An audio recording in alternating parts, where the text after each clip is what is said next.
Semana passada a gente começou um tema muito importante, um tema polêmico, e nós passamos quase uma hora falando desse tema, mas ainda faltou uma parte que faltou ser apresentada. Então hoje nós vamos revisar o que nós vimos e vamos continuar da onde a gente parou, certo? Aí, Ricardo, você volta lá no começo, viu? Volta aí um pouquinho, volta lá. Então antes de voltar no primeiro slide.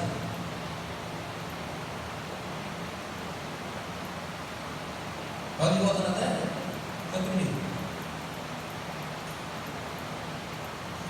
Então, gente, o que a gente estudou na semana passada, para aqueles que faltaram, a gente começou a estudar o que a Bíblia fala sobre o uso das joias. Esse é um tema que para algumas pessoas pode parecer um tanto assim desnecessário, um tema assim trivial, mas em 11 anos dessa igreja a gente nunca falou desse tema. A gente sempre fala assim de uma maneira por cima dos estudos bíblicos, mas eu quis trazer de uma maneira mais profunda, de uma maneira mais detalhada, o que a Bíblia diz sobre isso. Então, esse é um requisito que toda vida que a gente vai preencher a ficha do batismo, a gente sempre fala desse ponto, a gente sempre toca nesse ponto ali quando a pessoa está entrando na igreja, e falta sempre um aprofundamento, falta sempre um detalhamento sobre isso. Então, nós vimos no domingo passado e agora nós vamos relembrar qual é a posição da Bíblia sobre as joias. O que é que elas têm a dizer, o que é que elas significam no vestuário de uma pessoa, e se Deus aprova ou não o uso delas. Vamos só um pouquinho. Então, gente, passar. Nós vimos. Vamos fazer uma oração antes de a gente começar?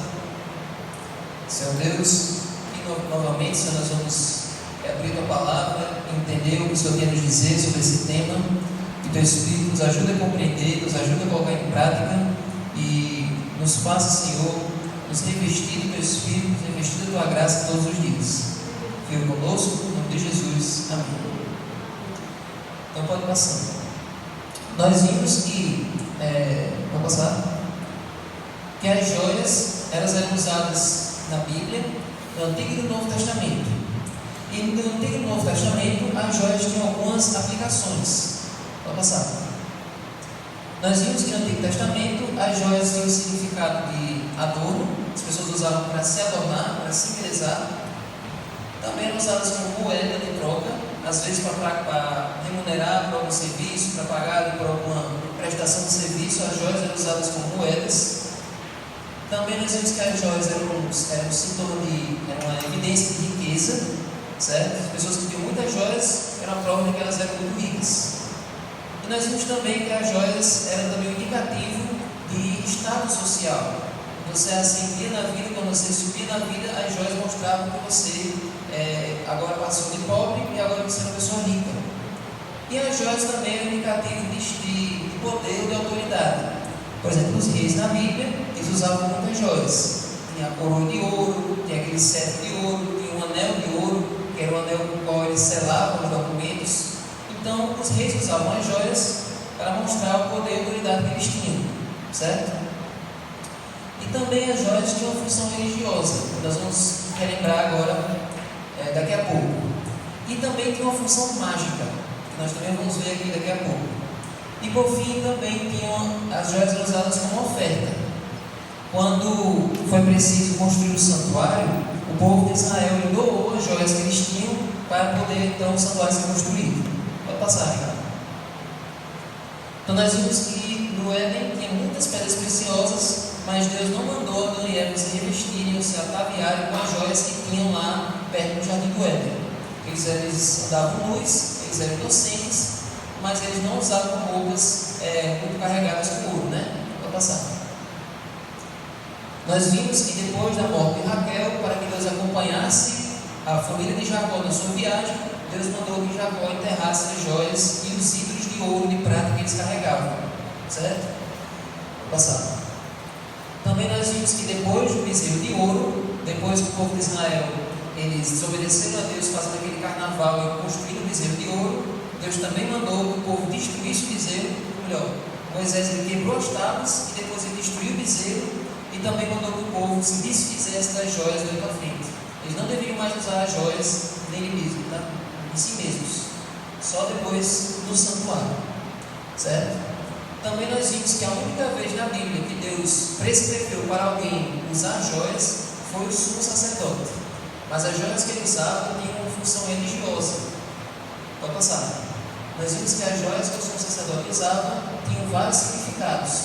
Tinha essa lâmina de ouro na testa, que tinha o nome de santidade. Isso. Essa lâmina de ouro que tinha esse nome de santidade ao Senhor era para mostrar que ele era uma pessoa consagrada a Deus para trabalhar no santuário. Também nós vimos que tinha aquelas 12 pedras preciosas aqui naquele peitoral. E essas 12 pedras representavam as 12 tribos de Israel. E tinha aquelas duas, que era o Urim e Tumim, que era a forma como Deus respondia às orações, por sim ou não. Certo? Tinha essas duas pedras de ônix, aqui em cima, e tinha essas mamães e campainhas de ouro, que era para as pessoas lá de fora saberem que o sumo sacerdote estava vivo e trabalhando lá dentro. Se o sumo sacerdote morresse lá, era quando as campainhas paravam de tocar. Enquanto ele estivesse movimentando, as campainhas tocavam. E nem quando os corpos não caem na vaca para saber quando a vaca está chegando. Então, mais ou menos o mesmo sentido. E detalhe, tudo isso aqui, essas joias aqui, eram usadas na roupa do sumo sacerdote. Ele não poderia colocar sobre o corpo dele. E outra, ele não poderia usar essas joias aqui, essa roupa aqui, fora do seu horário de serviço. Era somente no momento que ele estivesse trabalhando lá na tenda. No dia a dia dele, assim, andando pela rua, ele não poderia usar isso aqui, certo? Então, a única vez que Deus prescreveu o uso de joias na Bíblia foi para o sumo sacerdote, e as joias tinham uma funcionalidade, não era só para embelezar, elas tinham um sentido, elas tinham um significado. Vamos passar. Vimos aí que os reis de Israel usavam as coroas para se destacarem, certo? Inclusive, Salomão foi o rei que mais se ataviou com joias, com adereços. Ele era o rei dos reis mais ricos que já existiram. E qual foi a reflexão de Salomão no final da sua vida? Quem é que já leu o livro de Eclesiastes? Ele diz: tudo é vazio, tudo é vaidade. Eu me enchi de coisas, eu me enchi de bens materiais, mas nada disso me preencheu, eu me sinto vazio. Então, se Salomão disse isso, já serve de reflexão para nós. Vamos passar. E nós vimos lá em Isaías 3, vamos relembrar esse texto aqui. O povo de Israel tinha abandonado a Deus, tinha se tornado idólatra, tinha começado a adorar os ídolos, e nessa adoração aos ídolos, eles começaram a usar várias joias. Lembrando que, desde aquele episódio do bezerro de ouro para frente, o povo de Israel aprendeu a lição, eles nunca mais usaram joias, pelo menos em sua maioria. Mas toda vez que eles se afastavam de Deus, aí eles voltavam a se ataviar. Era um sinal de que eles tinham se afastado. Toda vez que eles deixavam a adoração a Deus, eles voltavam a colocar adereços deles mesmos.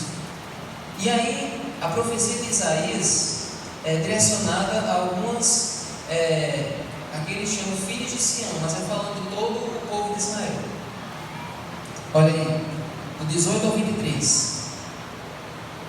Naquele dia, o Senhor tirará os enfeites que elas têm nos tornozelos, as toucas, os ornamentos em forma de meia-lua, que isso aqui era em adoração ao Deus da lua, que era o Deus Sem, ou seja, era um ídolo, os pendentes, os braceletes, os véus esvoaçantes, os turbantes, as correntinhas para os tornozelos, os cintos, as caixinhas de perfume, que essas caixinhas de perfume eu expliquei para vocês, que eram caixinhas de ouro, mas elas eram usadas para afastar os maus espíritos. As pessoas tinham essa superstição de que essas caixinhas, elas afastavam o mau olhado dos outros e afastavam também qualquer tipo de maldição, certo? Então, quando o povo de Israel deixava de acreditar em Deus, começava a adorar os ídolos, aí eles acreditavam em qualquer superstição que eles viam pela frente. E por isso que eles andavam com essas caixinhas para se proteger. Aí os amuletos, os anéis e as joias pendentes do nariz, hoje seriam os piercing, né? Os vestidos de festa, os mantos, os chaves, as bolsas, os espelhos, as roupas finíssimas e os enfeites para a cabeça e os véus. Tudo isso aí eram adereços, tudo isso eram adornos que o povo usava na idolatria. Então Deus disse: se vocês querem voltar para mim, eu vou tirar isso de vocês. Vocês precisam fazer essa limpa. Vocês precisam fazer essa mudança do visual. Deixe as joias para lá e agora vamos voltar para uma vida mais simples, um vestuário mais simples. Vai passar. Então aqui, repetindo, no Novo Testamento, as joias tinham mais ou menos as mesmas funcionalidades. Passar.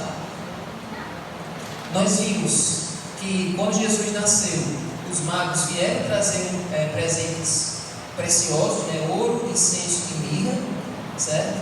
Só que esses presentes não foram para enfeitar o menino Jesus, foram para Jesus sobreviver durante os 12 anos que ele ficou lá no Egito, até ele poder voltar para Nazaré. Então aquele dinheiro ali, aquele valor daquelas joias foi importante para José e Maria conseguirem sustentar Jesus lá na terra estrangeira. Porque lá no Egito, com certeza, as coisas eram mais caras, e eles eram estrangeiros, então precisavam ter. Deus providenciou esses presentes dos magos. Certo? Pode passar. E nós vimos que Jesus, depois já perto do final do seu ministério, Jesus ele faz uma condenação aos fariseus. E eu sempre gosto de usar esse texto aqui para as pessoas que dizem que essas orientações sobre as joias é só para as mulheres. Tem muita gente que diz assim, a Bíblia é muito misógina, a Bíblia só condena vestuário feminino, mas a Bíblia tem orientações. Jesus condenou também a maneira como os líderes de Israel se vestiam. E aí nesse texto diz que os fariseus eles colocavam aqueles filactérios, colocavam adornos, ficavam nas esquinas se mostrando a todo mundo para dizer o quanto eles eram piedosos, o quanto eles eram especiais diante de Deus. E Jesus disse o seguinte: vocês são como sepulcros caiados, aqueles sepulcros ornamentados, luxuosos. Por fora são bonitos, mas por dentro são podres, não tem nada, está seco. Então as orientações valem tanto para as mulheres como para os homens. É isso que a Bíblia ensina, certo? Pode passar. E nós vimos também que em Apocalipse 12 e 17 tem duas profecias aí. Nós lembramos que a mulher do Apocalipse 12 e a do 17, a do 12 representa a igreja verdadeira e a do 17 representa a igreja falsa. A igreja verdadeira, qual é a diferença aí do visual das duas igrejas? Bem óbvio de entender, né? A do 12, que é essa da esquerda, ela é bem simples, bem modesta, né? Enquanto a do 17 é uma mulher extravagante e ela está segurando na mão dela um cálice de ouro, e nesse cálice tem o sangue dos santos. Ou seja, essa igreja representa aquela igreja da Idade Média que perseguiu os cristãos e que era muito luxuosa. Era uma igreja muito rica.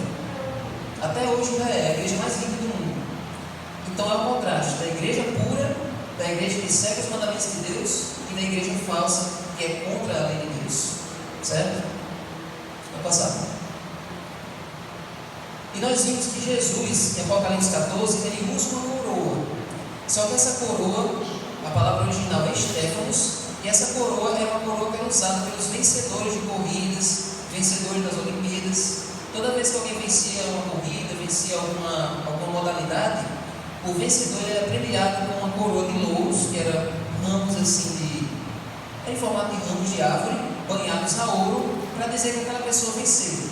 Hoje, isso foi substituído pelas medalhas, pelos troféus, pelas taças, mas naquela época eram esses louros de ouro. Então Jesus ele usa essa coroa de louros para simbolizar a vitória dele sobre Satanás. Jesus ele venceu Satanás, Jesus venceu o mal, e com comemoração ele usa essa coroa para mostrar a vitória dele, certo? Então tudo isso nós vimos no domingo passado, foi muita coisa, nós ilustamos isso aqui bem detalhado, mas agora nós vamos para o final dessa mensagem. Agora nós vamos para os dois textos da Bíblia mais importantes quando o assunto é joias. Agora nós vamos para o primeiro texto, vou passar, que está lá em 1 Pedro capítulo 3, versos 1 ao 6. Vocês perceberam aí que todas as vezes que a Bíblia se refere a joias, na maioria das vezes é de uma forma negativa. Na maioria das vezes que a Bíblia se refere a isso, não é apoiando, não é estimulando, é sempre de uma forma negativa. Várias vezes no livro dos Provérbios, Salomão diz assim: olha, a sabedoria, a prudência, eu considero mais preciosa do que as joias. Você ser temente a Deus, você obedecer a Deus, é mais valioso do que você se ataviar com joias. Mas agora nós vamos aí para 1 Pedro.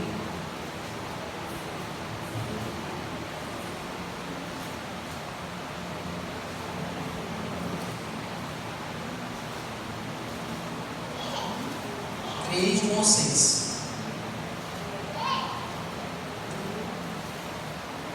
Melhor, vamos ler só do 3 ao 6.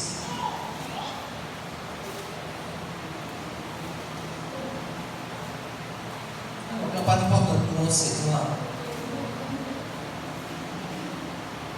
Igualmente vocês, esposas, estejam sujeitas cada uma ao seu próprio marido. Vamos lá, vamos esclarecer esse texto aqui, que todo mundo passa nesse texto fica pacato, né? Não é no sentido de ser escrava, não é no sentido de ser agora uma serva do marido, não é nesse sentido, é no sentido da fidelidade. A esposa deve ser fiel, assim como o marido deve ser. E também tem um verso na Efésios que esclarece: mulheres, sejam sujeitas ao seu marido como a igreja também é sujeita a Deus. Ou seja, do jeito que nós somos sujeitos a Deus, então assim deve ser no casamento também. E o marido deve amar a esposa como Cristo amou a igreja. Como é que Cristo amou a igreja? Jesus deu a sua vida. Então o marido deve dar a sua vida pela esposa também. Então não fica barato para os homens. Então, entendendo isso, vamos agora seguir. Para que, se ele ainda não obedece à palavra, seja ganho sem palavra alguma, por meio da conduta da sua esposa. Olha que interessante. Ao observar o comportamento honesto e cheio de temor que vocês têm. Olha aí, mesmo que a esposa não diga nada, que o marido seja incrédulo, pelo comportamento dela, ela ganha ele para Deus. Agora, Pedro ele vai destacar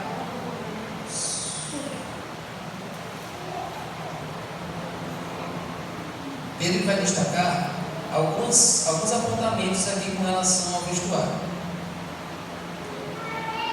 Que a beleza de vocês não seja exterior, como tranças nos cabelos. Eu vou querer que vocês leiam na versão de vocês que tem uma expressão mais frisado de cabelos. Esse frisado de cabelos aqui, deixa ele solto. Se ele der corda, ele vai ficar fazendo suor. Então, olha só, esse frisado de cabelos aí era uma forma como eles faziam: colocavam um arame dourado nos cabelos, colocavam banhavam os cabelos a ouro. As mulheres faziam isso, e isso era uma forma de ostentação muito extravagante que as mulheres faziam naquela época. Então Pedro diz: evite isso, evite esse frisado de cabelos. E o que mais? Joias de ouro, olha aí, está sendo bem direto, e vestidos finos. Mas acho que ele diz vestuário dispendioso, né? Não é assim de vocês? Aparato de vestuário. Então Pedro diz isso: olha, evitem esses adornos no cabelo, esses adornos de joias e adornos no vestuário. Para quê? Mas que ela esteja no ser interior, uma beleza permanente de um espírito manso e tranquilo, que é de grande valor diante de Deus. Pois foi assim que no passado costumavam se enfeitar as santas mulheres que esperavam em Deus, estando cada qual sujeito ao seu próprio marido, como a gente explicou, né? Então pode passar.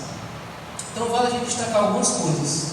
Primeiro, Pedro indica que as joias podem acabar fazendo uma distinção entre os ricos e os pobres na igreja. Inclusive, tem um texto lá em Tiago que diz assim: se você vir um homem rico entrando na igreja com anéis de ouro, com ornamentos, não trate ele de uma maneira melhor do que você trataria uma pessoa humilde, uma pessoa pobre. Ou seja, como Tiago 2. Então havia uma preocupação que na igreja houvesse uma igualdade, não houvesse discriminação. Então pessoas muito ataviadas, pessoas com muitos adornos, com muitas joias, poderia causar ali uma impressão de que aquelas pessoas podia ficar aquela diferença na igreja, umas pessoas mais humildes e as pessoas mais ricas. Então eliminar as joias seria uma forma de deixar todo mundo igual, todo mundo ali semelhante. Então essa foi uma decisão muito sábia que Deus orientou para o apóstolo Pedro. E outra coisa, se o adorno contrasta com o espírito manso, talvez ele seja um reflexo do coração vazio que tenta se preencher com efeitos externos. Na maioria das vezes é esse o caso. Tem muitas pessoas que dizem assim: não, eu coloco essa correntinha aqui, eu coloco um brinco aqui, alguma coisa, só para eu me sentir mais bonita, só para eu me sentir mais bonito. Mas acontece que muitas pessoas usam para aparecer, muitas pessoas usam para se mostrar. E na maioria dos casos, quase todos os casos, é tentando preencher alguma coisa que está faltando dentro delas, tentando preencher algum valor que elas acham que não têm e que através das joias elas vão assim transparecer para os outros. Mas deixa eu dizer uma coisa a vocês: o seu valor foi comprado na cruz. O seu valor é o valor do sangue de Cristo. Não é joia no mundo, não tem brinco no mundo, não tem adereço nenhum no mundo que vá mostrar para os outros o quanto você vale. O seu valor foi dado por Deus. Então, não devemos colocar nada externo em nós que tente compensar algo que a gente sente que falta internamente, certo? Então, existe uma coisa, existe alguém que nos preenche internamente. E esse alguém é quem? Jesus. Amém? Então, vou passar. Outra coisa, o adorno das mulheres santas do Antigo Testamento devia se diferenciar do adorno das mulheres pagãs. Veja que o texto ele não proíbe ninguém de se embelezar. Não é para a gente se descuidar, não é para a gente andar feio, não é para a gente andar sujo, não é para a gente andar de qualquer jeito. A gente pode se embelezar, a gente pode procurar melhorar nosso corpo, melhorar nosso físico, melhorar nossa aparência, mas sem precisar recorrer a isso. E lembre-se o seguinte: essa orientação, todas essas orientações aqui, ajudam a gente, a Igreja Adventista, todos nós aqui, temos uma identidade visual. Por exemplo, você sabe quando quem é evangélico anda na rua. As pessoas têm igrejas por aí que têm regras muito mais rigorosas. Por exemplo, para todo canto a pessoa tem que ir de saia, para todo canto a pessoa tem que ir vestido. Né? Tem regras muito mais rigorosas nos lugares, que é muito mais pesado que isso aqui. E às vezes sem orientação da Bíblia, às vezes é só para pesar na vida da pessoa. Tem a orientação que a mulher tem que usar sempre cabelos longos, a Bíblia não diz isso. Tem que usar sempre véu, tem que usar, enfim. Tem muitos lugares que as orientações são muito mais pesadas e nem são baseadas na Bíblia.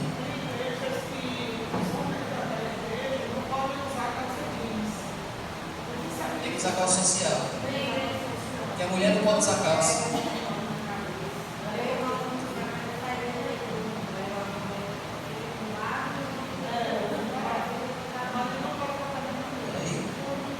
Então veja. Então muitas dessas orientações, isso é muito mais difícil e as pessoas seguem. Então as joias, se libertar das joias é algo muito simples. Não é algo que você vai ficar o resto da sua vida triste ou sentindo falta daquilo. Na verdade, as pessoas quando se batizam e deixam as joias para lá, elas ficam até mais bonitas. Elas ficam com a beleza que elas não tinham antes. A beleza da simplicidade, a beleza ali da modéstia, certo? Então essa é a orientação da Bíblia. Então outra coisa, o cristão deve procurar o que Deus considera valioso. O que é valioso para Deus? Deus, nós vimos que na Bíblia, somente o sumo sacerdote foi a única pessoa que deu isso, use, mas com aquela função que eu disse a vocês. Ele nunca prescreveu para ninguém. E Deus, o próprio Deus, nós vemos imitadores de Deus. A Bíblia diz que Deus nunca usa joias e o próprio Jesus também não usa. Jesus, ele usava aquela roupa gasta, aquela roupa acabada, aquela roupa surrada, e ele andava descalço, ele andava no sol quente, e fazia longas caminhadas. Jesus veio como pobre, Jesus não veio de uma família rica, Jesus não veio como um rei, Jesus veio o mais humilde possível. E se nós somos cristãos, pequenos cristos, devemos imitar Jesus em tudo. Amém? Então esse é o primeiro texto. Agora vamos para o segundo texto, que está lá agora em... Vai passar. 1 Timóteo 2, verso 9 e 10. Você está em Pedro, você vai para a esquerda. 1 Timóteo 2, verso 9 e 10.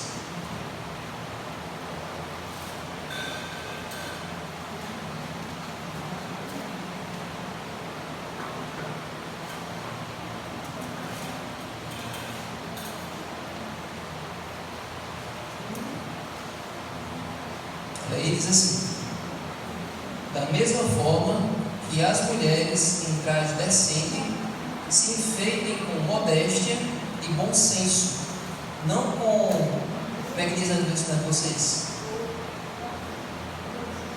Com tranças dentro do cabelo, cabeleira frisada, a mesma coisa lá de pelo, certo? Isso. Ouro, pérolas ou roupas caras, porém com boas obras, como convém a mulheres que professam ser piedosas, certo?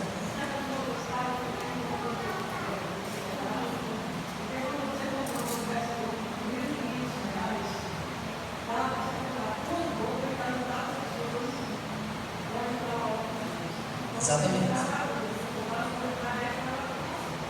E aí entra, isso mesmo já falou sobre as roupas caras, a extravagância vai contra o princípio da Bíblia, e aí vai para os homens também. Por muito tempo existe essa discussão. A Bíblia só fala das joias da mulher, mas tem homens que usam. Tem homens que usam aqueles relógios de ouro, tem homens que usam aqueles abotoadores de ouro, que usam anéis na igreja. Então, esse conselho vale para os dois gêneros. Outros igrejas não usam anéis. Então, olha só. Esse princípio que vale para as mulheres também vale para os homens, certo? O princípio da modéstia e bom senso. Não precisamos vestir a roupa mais cara, a roupa mais dispendiosa, certo? Nós podemos colocar um nível aceitável para todos, ok? Pode passar.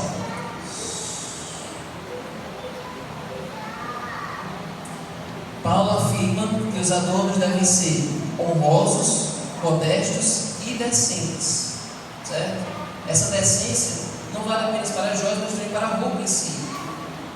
Então, esse princípio da roupa é algo que nós vamos trabalhar de forma mais pessoal, certo? Mas, de uma forma geral, nós sabemos que na igreja as roupas devem ser decentes, devem ser modestas e devem zelar pelo pudor uns dos outros. Aqui é um lugar sério, que é a casa de Deus, e aqui nós devemos nos vestir como se estivesse diante de Deus. Nesse mundo, quando as pessoas vão se apresentar diante do governador, do presidente, elas não vão com qualquer roupa, elas vão com a roupa mais apresentável, a mais séria possível. E eu sempre gosto de usar essa história. Uma vez eu fui num julgamento ali na Câmara, eu era jurado desse julgamento, eu fui criança, fui comendado, e aí eu entrei de bermuda. E assim que eu entrei de bermuda lá, o guarda mandou eu sair porque eu estava com uma roupa inapropriada para o julgamento. Entendeu? Então, olha só, para um julgamento, uma coisa terrena, a gente se veste decentemente, a gente se veste da roupa da maneira certa. Senão não entra. Então, na igreja, nós também temos que ter essa consciência. Tanto se vestir das joias, como usar uma roupa decente diante de Deus. Certo? Lembrando que a motivação não é tanto dos outros, mas principalmente porque você está diante do Criador do Universo, e ele exige reverência.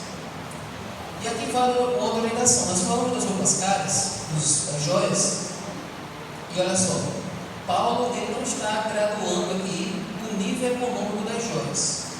E tem gente que diz assim, o verso diz assim, olha só, não com trança no cabelo, ouro, pérolas ou roupas caras. E tem gente que diz, se for uma joia barata, não tem problema. Se for um brinquinho, se for uma correntinha, uma coisa simples, tudo bem.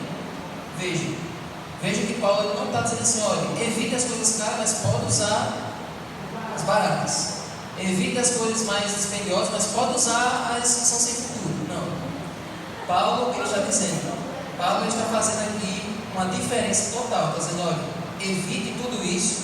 E como é que você deve se vestir? Qual é a maneira como você deve se vestir? Verso 10. Com boas obras, como convém a mulheres, ele pode colocar as pessoas que professam ser piedosas. Então ele não está dizendo para você evitar um nível econômico e preferir outro. Não, está dizendo para você evitar totalmente, certo? E se vestir com boas obras, ou seja, as suas ações, o seu estilo de vida é o que vai determinar a sua beleza, é o que vai determinar a sua imagem diante dos outros, certo? Então, gente, aqui eu fiz um resumo sobre esses dois versos, bastante polêmicos. E agora eu quero mostrar alguns textos de Ellen White, do Espírito de Profecia. Eu poderia ter feito só o texto de Ellen White, mas a nossa prioridade aqui é a palavra de Deus. Ellen White é a luz menor que guia a luz maior. Então, primeiro eu mostrei tudo que a Bíblia diz. Vocês viram aí que, de um modo geral, a Bíblia condena. E agora nós vamos ver o que o Espírito Santo revelou a Ellen White. Certo? Vou passar, cara. Sim, ainda tem isso aqui. Vamos para esse verso aqui. Êxodo 23. Veja como só na Bíblia já é suficiente. Ele pode encerrar o sermão aqui só com a Bíblia. Mas ainda quero mostrar uns textos para vocês.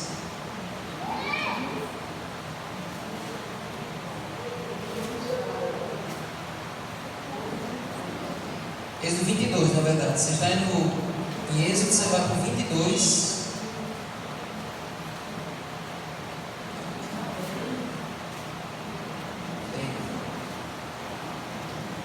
Digo já.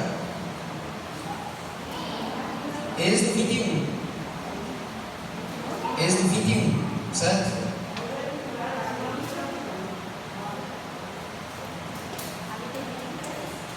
Mas eu disse errado. Êxodo 21. Êxodo 21. Certo? Vamos para o verso 2. Depois nós vamos para o 5. Olha aí. Se você comprar um escravo hebreu, ele trabalhará para você durante 6 anos, mas no 7º ano ele será livre de graça. Agora olha o verso 5. Porém, se o escravo expressamente disser: eu amo meu dono, a minha mulher e os meus filhos, eu não quero ser livre, então o dono do escravo o levará aos juízes, certo? E o fará chegar à porta ou à ombreira da porta e o furará, e o seu dono furará a orelha dele com um furador, e ele será seu escravo para sempre. E esse furo na orelha ele colocava uma argola. E se você for ver várias imagens de escravos no tempo da Bíblia, todos eles tinham essa argola na orelha. Então, essa argola na orelha era o sinal que a pessoa era escrava. Era o sinal de que aquela pessoa era um prisioneiro, era alguém capturado. Tem um filme que a gente sempre vê no tempo de Jesus, que mostra o tráfico de escravos. Naquela época eles vendiam as pessoas como se fosse mercadoria. E mostrava lá aquela fila de gente de várias nacionalidades, todas ali seminuas, todas ali acorrentadas, sangrando, e todas com aquela argola da escravidão. E quando aquela pessoa era liberta, aí tirava aquela argola, aquela pessoa agora era uma pessoa livre, era um homem livre. Então, gente, as joias também têm um sentido de escravidão. É um sentido de que você está preso às coisas desse mundo.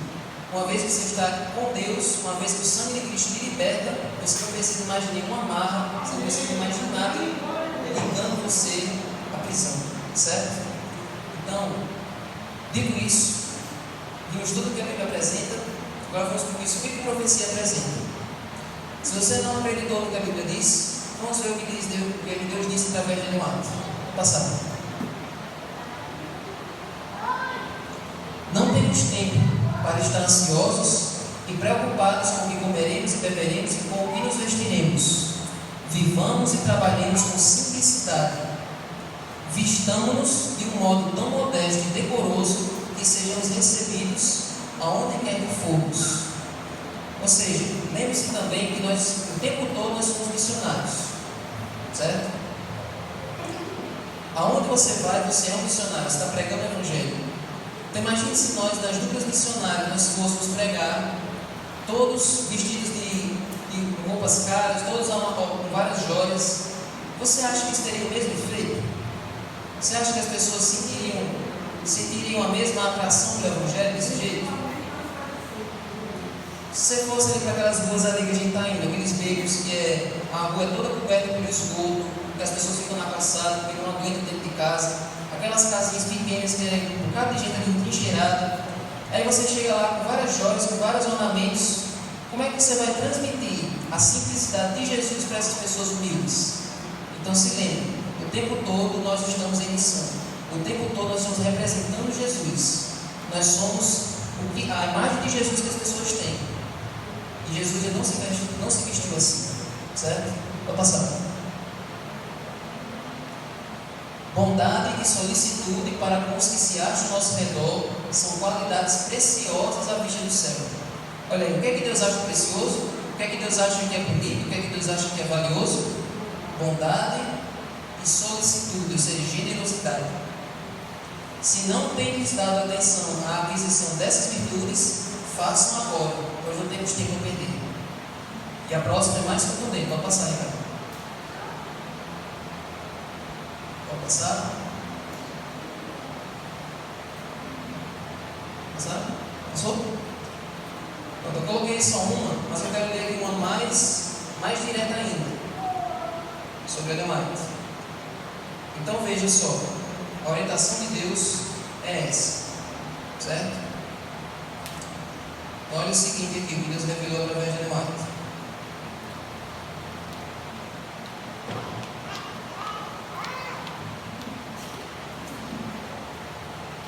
Olha só.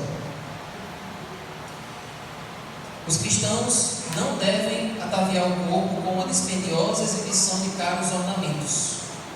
Essa ostentação toda não confere valor ao caráter da pessoa. O Senhor deseja que cada pessoa convertida afaste a ideia de que vestir-se como os mundanos se vestem valorizará a sua influência. Olha aí, tem gente que pensa, não, se eu me vestir como eles se vestem, assim eu vou me parecer com eles, eu não quero ser diferente.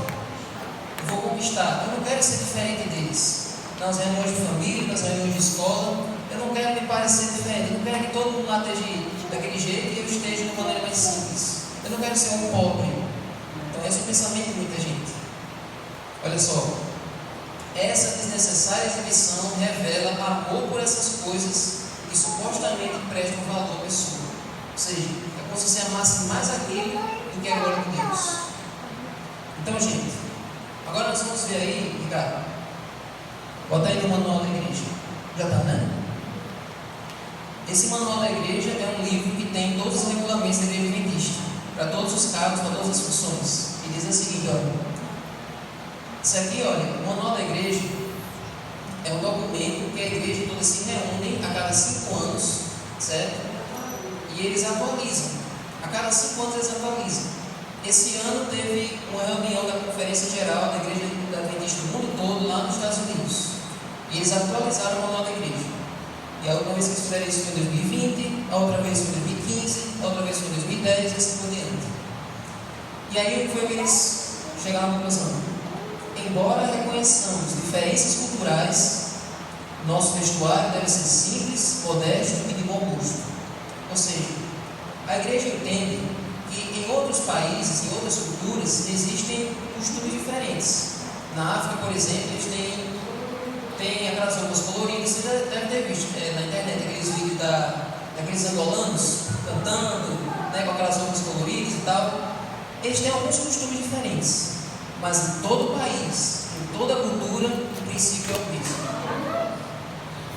O princípio é o mesmo. Não sei quem segurou ele. Não fique em cima, não. Então, gente, o princípio é o mesmo em cada lugar. E sim, tem um detalhe. Durante muitos anos, houve uma resistência sobre a aliança. Vale a pena alguém pode perguntar, Davi, a aliança.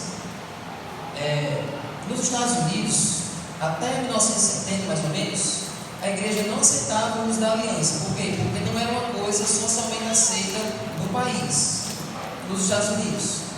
Mas aí começou em vários lugares do mundo, vários cristãos, várias pessoas aderirem ao uso da aliança. E aí várias pessoas se mudaram para os Estados Unidos, vários adventistas se mudaram para os Estados Unidos usando a aliança. E aí com o tempo começou a se espalhar pelo país. Em 1972, a igreja se reuniu e disse, olha, como a aliança é um ornamento que tem a funcionalidade de dizer que você é fiel ao seu marido, aos seus cônjuges, né? Que você ali é fiel ao seu matrimônio, representa o Estado Civil, então não tem problema usar a aliança, porque é uma joia funcional, tem uma funcionalidade, não é para se interessar, certo?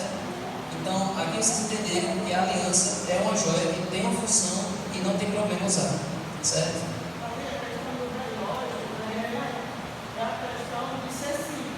Isso. Não precisa ser um relógio caro de ouro. Então, a ostentação ou luxo tem em todas as áreas da vida. Pode ser isso daí, isso daí. Olha só, não vale apenas para joias nem para roupa. Isso, para roupa. Tem a questão de que tem gente que só quer os carros de luxo, carro do ano. Tem pessoas que querem, enfim, ostentação e arrogância, orgulho. Tudo isso vem do pecado original do Lúcifer. E todas as pessoas que nutrem esse pecado são filhos de Satanás. Então, se você quiser ser filho de Jesus, seja como ele. Aprenda a ser como ele. Aprenda a ter a mesma humildade. Aprenda a ter a mesma simplicidade dele. E para terminar, vamos ler só esse último verso. 1 Samuel. 1 Samuel, capítulo 15, capítulo 16, verso 7. Esse é o verso dele.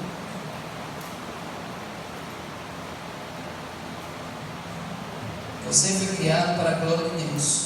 Se Deus fez você a sua imagem e semelhança, significa que você já é bonito por natureza.